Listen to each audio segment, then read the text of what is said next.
Hi മക്കളെ, എല്ലാവർക്കും മാഷം ടീച്ചറിന്റെയും മറ്റൊരു പുതിയ വീഡിയോയിലോട്ട് ഒരിക്കൽ കൂടി സ്വാഗതം. നാളെ 4ാം ക്ലാസ്സിലെ കൂട്ടുകാർക്ക് EVS അഥവാ പരിസര പഠനമാണ് എക്സാം വരുന്നത് അല്ലേ. അപ്പൊ നമുക്ക് എന്ത് ചെയ്യാം, നാളത്തെ എക്സാമിന് എന്തൊക്കെ ഭാഗങ്ങളാണ് കൂട്ടുകാർ പ്രധാനമായും പഠിക്കേണ്ടത് എന്ന് നോക്കിയിട്ട് വരാം. അതിലോട്ട് പോകുന്നതിന് മുന്നേയായിട്ട് നമ്മുടെ ചാനൽ ആദ്യമായിട്ട് കാണുന്ന കൂട്ടുകാരുണ്ടെങ്കിൽ ചാനൽ സബ്സ്ക്രൈബ് ചെയ്യാനും വീഡിയോ മക്കൾക്ക് യൂസ്ഫുൾ ആയിട്ട് തോന്നുകയാണെങ്കിൽ നിങ്ങളുടെ മറ്റു കൂട്ടുകാരും കൂടി ഷെയർ ചെയ്ത് കൊടുക്കാനായിട്ട് മറക്കരുതേ. ഓക്കെ മക്കളെ, അപ്പൊ കൂട്ടുകാർ EVSുമായി ബന്ധപ്പെടുത്തി പഠിക്കേണ്ട ഒരു കാര്യം എന്ന് പറയുന്നത്, നമ്മുടെ പാഠഭാഗവുമായി ബന്ധപ്പെട്ട് നമ്മൾ ഒരുപാട് കലാരൂപങ്ങൾ പരിചയപ്പെട്ടിട്ടുണ്ട് അല്ലെ. അപ്പൊ അതുമായിട്ട് ബന്ധപ്പെടുത്തിയിട്ടുള്ള ചോദ്യങ്ങൾ ഒരുപക്ഷെ നമുക്ക് നാളത്തെ എക്സാമിന് പ്രതീക്ഷിക്കാം കേട്ടോ. ഈ മുന്നത്തെ ഒരു വർഷം നമുക്ക് ഈ കലാരൂപങ്ങളുമായി ബന്ധപ്പെടുത്തിയിട്ട് എങ്ങനെയാണ് ചോദ്യം വന്നതെന്ന് വെച്ചാൽ, ഈ കൂട്ടുകാർക്ക് എന്ത് ചെയ്തിട്ടുണ്ടായിരുന്നു, ഒരു 3-4 കലാരൂപങ്ങളുടെ ചിത്രങ്ങൾ നമ്മുടെ ക്വസ്റ്റ്യൻ പേപ്പറിൽ തന്നിട്ടുണ്ടായിരുന്നു. അതായത് കഥകളി, ഓട്ടംതുള്ളല്, തിരുവാതിര, മാർഗംകളി, ഒപ്പന എന്നിങ്ങനെ തുടങ്ങിയിട്ടുള്ള കലാരൂപങ്ങളുടെ ചിത്രങ്ങൾ തന്നിട്ടുണ്ടായിരുന്നു. എന്നിട്ട് ആ കലാരൂപങ്ങൾ ഏതാണെന്ന് തിരിച്ചറിഞ്ഞിട്ട് അവയുടെ പേര് എഴുതാനും അതോടൊപ്പം ഏതെങ്കിലും ഒരു കലാരൂപത്തെ കുറിച്ചിട്ട് ഒരു കുറിപ്പ് എഴുതാനായിട്ടും പറഞ്ഞിട്ടുണ്ടായിരുന്നു കേട്ടോ. അപ്പൊ മക്കൾ എന്ത് ചെയ്യുക, നിങ്ങൾ പാഠഭാഗവുമായി ബന്ധപ്പെടുത്തിയിട്ട് പരിചയപ്പെട്ടിട്ടുള്ള എല്ലാ കലാരൂപങ്ങളും ഒന്ന് നോക്കിയിട്ട് പോവാ കേട്ടോ. പിന്നെ പ്രത്യേകമായിട്ട് മക്കൾ എന്ത് ചെയ്യുക, ഓട്ടംതുള്ളലിനെ കുറിച്ചിട്ട് കാര്യങ്ങളൊക്കെ പഠിക്കുക കേട്ടോ. 3 തരം തുള്ളലുകളൊക്കെ നമ്മൾ പഠിച്ചിട്ടുണ്ട് അല്ലേ. ഓട്ടംതുള്ളൽ, പറയൻ തുള്ളൽ, ശീതങ്കൻ തുള്ളൽ എന്നൊക്കെ പറഞ്ഞിട്ട് നമ്മൾ വിവിധ തരം തുള്ളലുകൾ നമ്മൾ പഠിച്ചിട്ടുണ്ട്. അപ്പൊ എന്ത് ചെയ്യുക, ആ കാര്യങ്ങളൊക്കെ ഒന്ന് നോക്കിയിട്ട് പോവാ കേട്ടോ. പിന്നെ നമുക്ക് കലാരൂപങ്ങളുമായി ബന്ധപ്പെടുത്തിയിട്ട് ചോദിക്കാവുന്ന മറ്റൊരു കാര്യം എന്ന് പറയുന്നത്, അത് നമുക്ക് മുൻവർഷങ്ങളിൽ ചോദിച്ചതാണ്. അതായത് ഓരോ സംസ്ഥാനങ്ങളും അവിടുത്തെ ഭാഷയും അതുപോലെ തന്നെ അവിടുത്തെ കലാരൂപം ഏതാന്നുള്ളതും എഴുതാനായിട്ടുള്ള ഒരു പട്ടിക നമുക്ക് മുന്നേ ചോദിച്ചിട്ടുണ്ടായിരുന്നു കേട്ടോ. അപ്പൊ ആ ഒരു ക്വസ്റ്റ്യൻ പേപ്പർ ടീച്ചർ എന്ത് ചെയ്യുക, കുറച്ച് സമയം കഴിഞ്ഞിട്ട് നമ്മുടെ ചാനലിലോട്ട് അപ്ലോഡ് ചെയ്യുക. അപ്പൊ മക്കൾ അതൊന്ന് ചെയ്ത് നോക്കുക കേട്ടോ. അപ്പൊ നിങ്ങൾ എന്ത് ചെയ്യുക, നിങ്ങൾക്ക് അറിയാവുന്ന കലാരൂപങ്ങളുടെ പേരും അതുപോലെ തന്നെ അത് ഏത് സംസ്ഥാനത്തിൻ്റെതാണെന്നും ആ സംസ്ഥാനത്തിന്റെ ഭാഷ ഏതാ എന്നുള്ള കാര്യം കൂടി എന്ത് ചെയ്യുക, മക്കളൊന്ന് നോക്കിയിട്ട് പോവാ കേട്ടോ. ഓക്കെ മക്കളെ, അപ്പൊ കലാരൂപങ്ങളുമായി ബന്ധപ്പെടുത്തിയിട്ട് നമുക്ക് അങ്ങനെയൊക്കെയാണ് ചോദ്യങ്ങൾ കണ്ടുവരാറുള്ളത്. പിന്നെ മക്കൾക്ക് വരാവുന്ന മറ്റൊരു ഏരിയ എന്ന് പറയുന്നത് വേരുപടലവുമായി ബന്ധപ്പെട്ടിട്ട് അല്ലെങ്കിൽ സിരാവിന്യാസം, വേരുപടലം അല്ലെങ്കിൽ സിരാവിന്യാസം കേട്ടോ. ഈ 2 ഭാഗങ്ങളിൽ നിന്നും മക്കൾക്ക് ചോദ്യങ്ങൾ വരാറുണ്ട്. അപ്പം ഏതൊക്കെ തരത്തിലുള്ള വേരുപടലാണ്, താഴ്വേരുപടലം, നാലുവേരുപടലം ഒക്കെ അറിയാം അല്ലെ. സിരാവിന്യാസോ, സമാന്തര സിരാവിന്യാസം, അതുപോലെ തന്നെ ജാലിക സിരാവിന്യാസം എന്നുള്ളതൊക്കെ മക്കൾ ഓൾറെഡി പഠിച്ചിട്ടുള്ള കാര്യമാണ്. അപ്പൊ അവിടെ നമുക്ക് എങ്ങനെയാ ചോദ്യം വരിക വെച്ചാല്, മുന്നേ ഒരു പ്രാവശ്യം എന്ത് വന്നിട്ടുണ്ടായിരുന്നു, ഒരു പട്ടിക തന്നിട്ട് അതിൽ നമുക്ക് കുറച്ച് സസ്യങ്ങളുടെ പേരുകൾ അതുപോലെ തന്നെ അവയുടെ വേരുപടലം ഏതാണെന്നും അവയുടെ സിരാവിന്യാസം ഏതാന്നുള്ളൊരു പട്ടിക തന്നു. എന്നിട്ട് ആ പട്ടിക വിശകലനം ചെയ്തതിനു ശേഷം വേരുപടലവും സിരാവിന്യാസവും തമ്മിൽ എന്തെങ്കിലും ബന്ധമുണ്ടോ എന്നുള്ള രീതിയിലായിരുന്നു ചോദിച്ചിട്ടുണ്ടായിരുന്നത്. അപ്പൊ തമ്മിലുള്ള റിലേഷൻ കൂട്ടുകാർക്ക് അറിയാലോ. എന്താണ് മക്കളെ, ഇതാണ് എന്ത്, സമാന്തര സിരാവിന്യാസം അല്ലെ. ഇനി ജാലിക സിരാവിന്യാസം എങ്ങനെയാണ്, ഇതാണ് ജാലിക സിരാവിന്യാസം അല്ലെ. ഓക്കെ മക്കളെ, ഇനി എങ്ങനെയാണ് താഴ്വേര്, എങ്ങനെയാണ് ഒരു പ്രധാന വേരും ഉണ്ടാവും, അതിന്റെ മുകളിൽ നിന്ന് കുഞ്ഞു കുഞ്ഞു ശാഖാവേരുകളും അല്ലെ. ഇനി അതുപോലെ നാലുവേര് എങ്ങനെയാണ്, ഇതാണ് എന്ത്, നാലുവേരെന്ന് പറയുന്നത് അല്ലെ. അപ്പൊ നമ്മൾ ഇവിടെ ഒരു റിലേഷൻ പഠിച്ചിട്ടുണ്ട്. എന്താണ്, സമാന്തര സിരാവിന്യാസമുള്ള സസ്യങ്ങൾക്ക് ഏതായിരിക്കും വേരുപടലം ഉണ്ടായിരിക്കുക മക്കളെ, ഏതായിരിക്കും, ഈ 4 വേരായിരിക്കും ഉണ്ടായിരിക്കുക അല്ലെ, 4 വേരായിരിക്കും ഉണ്ടായിരിക്കുക. അതുപോലെ തന്നെ ജാലിക സിരാവിന്യാസമുള്ള സസ്യങ്ങൾക്ക് എങ്ങനെയായിരിക്കും വേരുകൾ ഉണ്ടായിരിക്കുക, ഇത്തരത്തില് താഴ്വേരായിരിക്കും ഉണ്ടായിരിക്കുക. അപ്പം ഈ ഒരു റിലേഷൻ ആയിരുന്നു നമ്മുടെ എക്സാമിന് ചോദിച്ചിട്ടുള്ളത് കേട്ടോ. പിന്നെ ഇവിടെ മറ്റൊരു കാര്യം കൂടി നമ്മൾ പഠിക്കുന്നുണ്ടല്ലേ, എന്താണ്, ഏകബീജപത്രമാണോ ദ്വിബീജപത്ര സസ്യമാണോ എന്നുള്ളത് നമുക്ക് എന്ത് കണ്ടിട്ട് പറയാം, ഇലകൾ കണ്ടിട്ട് പറയാം അല്ലെ. ഏകബീജപത്ര സസ്യമാണോ ദ്വിബീജപത്ര സസ്യമാണോ എന്നുള്ളത് നമുക്ക് എന്ത് പറയാം, ഈ ഇലകൾ നോക്കിയിട്ട് പറയാം അല്ലെ.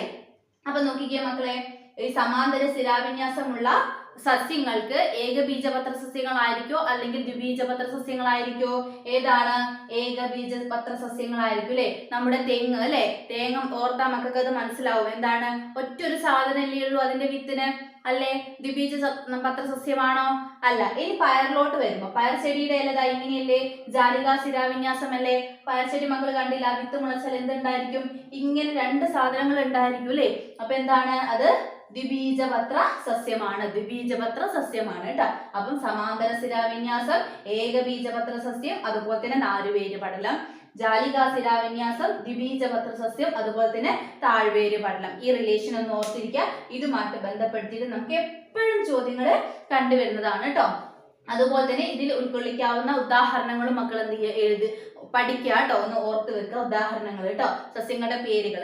ഓക്കെ മക്കളെ, പിന്നെ നമുക്ക് വരാവുന്ന മറ്റൊരു ക്വസ്റ്റ്യൻ ആണ് ആവാസ വ്യവസ്ഥയുമായി ബന്ധപ്പെട്ടിട്ടുള്ള ചോദ്യങ്ങൾ കേട്ടോ.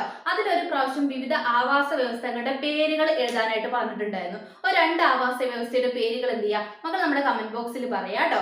ഓക്കെ മക്കളെ, ഒന്നെന്താണ് നമ്മുടെ വയൽ എന്താണ് മക്കളെ, ഒരു ആവാസ വ്യവസ്ഥയാണ് അല്ലെ. അതുപോലെ തന്നെ കാട് എന്താണ്, ഒരു ആവാസ വ്യവസ്ഥയാണ് അല്ലെ. അപ്പം ആവാസ വ്യവസ്ഥകളുടെ പേരുകൾ ലിസ്റ്റ് ചെയ്യാനായിട്ട് നമുക്ക് ചോദിച്ചിട്ടുണ്ടായിരുന്നു.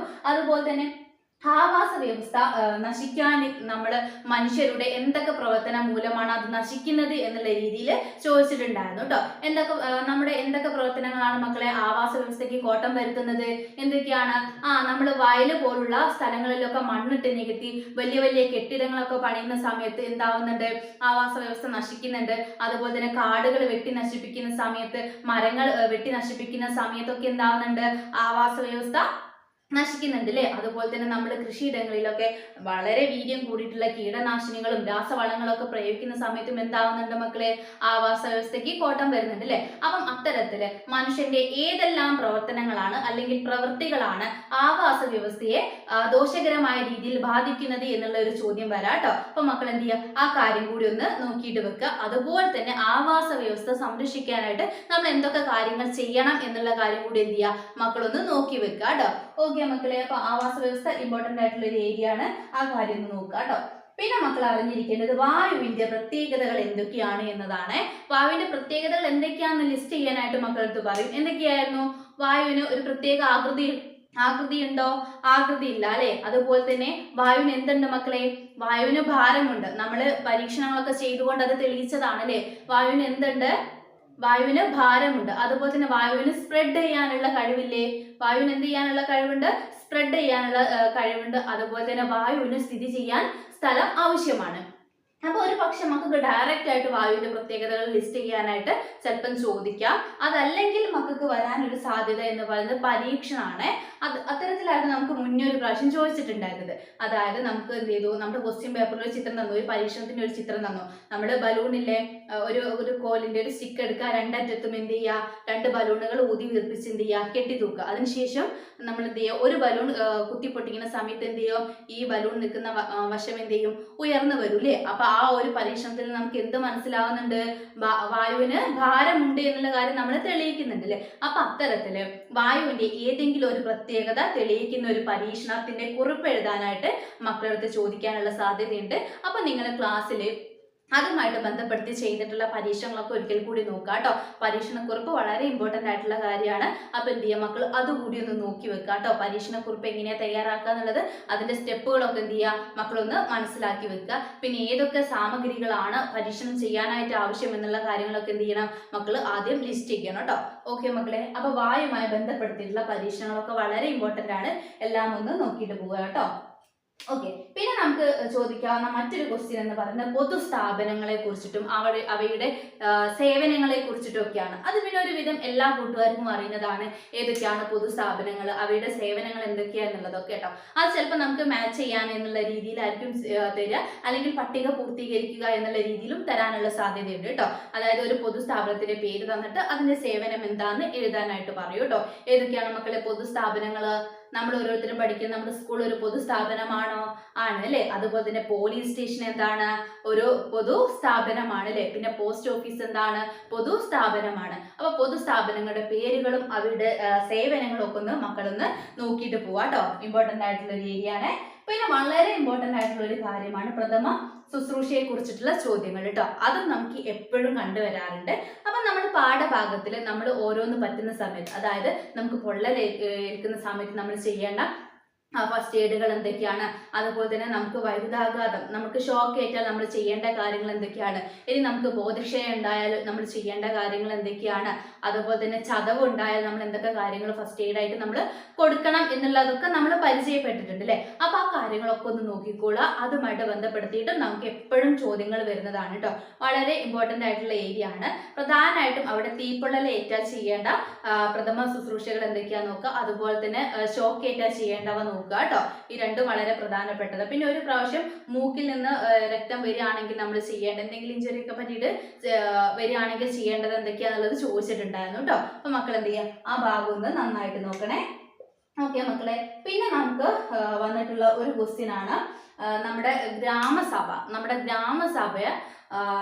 ഗ്രാമസഭയിൽ നമ്മൾ പങ്കെടുക്കുന്നത് എന്തിനു വേണ്ടിയിട്ടാണ്, എന്തൊക്കെ കാര്യങ്ങളാണ് അവിടെ നടക്കുന്നത്, നമ്മൾ ഗ്രാമസഭയിൽ പങ്കെടുക്കേണ്ട ആവശ്യകത എന്താണ് എന്നുള്ള രീതിയിൽ ഒരു ചോദ്യം വന്നിട്ടുണ്ടായിരുന്നു കേട്ടോ. എന്തിനാണ് മക്കളെ നമ്മൾ ഗ്രാമസഭയിലൊക്കെ പങ്കെടുക്കണം എന്ന് പറയുന്നത്? എന്തിനു വേണ്ടിയിട്ടാണ്? നമ്മുടെ പ്രദേശത്തിന്റെ അല്ലെങ്കിൽ നമ്മുടെ നാടിന്റെ വികസന കാര്യങ്ങളൊക്കെ ചർച്ച ചെയ്യാനും നിങ്ങൾക്കുള്ള നിർദ്ദേശങ്ങൾ അവർക്ക് പങ്കുവെക്കാനും ഒക്കെയാണ് നമ്മൾ എന്ത് ചെയ്യുന്നത്, ഗ്രാമസഭകളിൽ പങ്കെടുക്കുന്നത് അല്ലെ. അപ്പൊ പ്രധാനമായിട്ടും എന്താണ്, നമ്മുടെ പ്രദേശത്തിന്റെ വികസനത്തിന് വേണ്ടിയിട്ടുള്ള ഒരു ചുവടുവെപ്പാണ് അല്ലെ ഈ ഗ്രാമസഭ എന്ന് പറയുന്നത്. അപ്പം ആ ഒരു പോയിന്റ് എന്ത് ചെയ്യണം മക്കൾ അവിടെ ഉൾക്കൊള്ളിച്ചിട്ട് വേണം എഴുതാനായിട്ട്. പിന്നെ നമുക്ക് അവിടെ നിന്ന് ഒരു ചോദ്യം വന്നിട്ടുണ്ടായിരുന്നത് എന്താന്ന് വെച്ചാൽ നമ്മുടെ ത്രിതല പഞ്ചായത്തുകൾ എഴുതാനായിട്ട് പറഞ്ഞിട്ടുണ്ടായിരുന്നു കേട്ടോ. അതൊരു പദസൂര്യൻ എന്നുള്ള രീതിയിലാണ് തന്നിട്ടുണ്ടായിരുന്നത്.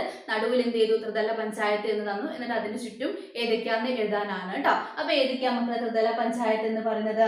ബ്ലോക്ക് പഞ്ചായത്ത്, അതുപോലെ തന്നെ ജില്ലാ പഞ്ചായത്ത്, പിന്നെ ഗ്രാമപഞ്ചായത്ത് അല്ലെ. ബ്ലോക്ക് പഞ്ചായത്ത്, ജില്ലാ പഞ്ചായത്ത്, ഗ്രാമപഞ്ചായത്ത്. ഇത് വളരെ ഇമ്പോർട്ടന്റ് ആണ്. നമുക്ക് കഴിഞ്ഞ പ്രാവശ്യം ചോദിച്ചിട്ടുള്ള ഒരു ക്വസ്റ്റ്യൻ ആണ് കേട്ടോ, ത്രിതല പഞ്ചായത്തുകൾ ഏതൊക്കെയാണെന്നുള്ളത്. അതുപോലെ ഇമ്പോർട്ടന്റ് ആയിട്ടുള്ള മറ്റൊരു കാര്യമാണ് തദ്ദേശ സ്വയംഭരണ സ്ഥാപനങ്ങൾ ഏതൊക്കെയാണ്. തദ്ദേശ സ്വയംഭരണ സ്ഥാപനങ്ങൾ ഏതൊക്കെയാണ്? ഗ്രാമപഞ്ചായത്ത്, മുനിസിപ്പാലിറ്റി, അതുപോലെ തന്നെ കോർപ്പറേഷൻ ഉണ്ടായിരുന്നു കേട്ടോ. അപ്പൊ എന്ത് ചെയ്യുക, ഇതിൽ നിങ്ങൾക്ക് മറ്റൊരു കാര്യം കൂടി ചോദിക്കും, അവിടുത്തെ തലവന്മാർ ആരൊക്കെയാണെന്നുള്ളത്. ഗ്രാമപഞ്ചായത്തിലെ തലവൻ ആരാ മക്കളെ? ആരാണ്? അതൊരുവിധം എല്ലാവർക്കും അറിയുന്ന കാര്യമാണ്. ആരായിരിക്കും? പഞ്ചായത്ത് പ്രസിഡന്റ് ആയിരിക്കും അല്ലെ. പിന്നെ അതുപോലെ മുനിസിപ്പാലിറ്റി ആരായിരിക്കും മക്കളെ? ചെയർമാൻ ആണ്. പിന്നെ വരുന്നത് കോർപ്പറേഷൻ ആണ് കേട്ടോ. അവിടെ ആരാണ്? മേയറാണ് തലവൻ എന്ന് പറയുന്നത് കേട്ടോ.